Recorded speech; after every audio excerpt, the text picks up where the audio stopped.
Aides to U.S. President Joe Biden and Vice President Kamala Harris's campaign team have identified 3 Democrats as potential running mates for Harris, should Biden withdraw from the 2024 presidential election. According to a report by the New York Times, amid increasing pressure for the 81-year-old Biden to reconsider his re-election bid, campaign insiders have begun compiling a short list of candidates to join Harris if Biden steps down.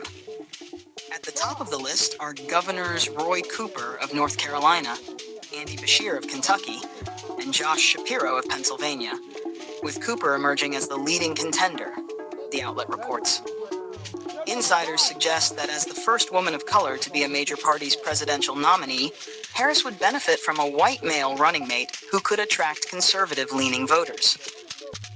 Cooper, 67, was elected governor of North Carolina in 2016, defeating Republican incumbent Pat McCrory, and won re-election in 2020, outperforming other Democrats on the ballot in a state twice won by former President Donald Trump.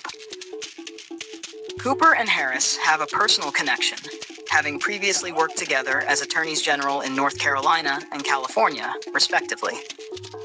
Beshear, 46, a former state attorney general, could also bolster Harris's campaign, having secured re-election in deeply Republican Kentucky last year.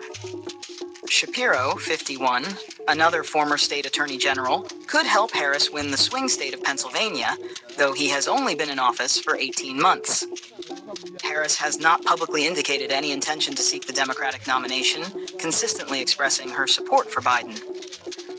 We always knew this election would be tough, and the past few days have been a reminder that running for president of the United States is never easy, Harris told supporters in Las Vegas on Tuesday. But the one thing we know about our president, Joe Biden, is that he is a fighter. Meanwhile, Biden reiterated on Tuesday that he would not drop out of the race and expressed confidence in defeating Trump at the polls.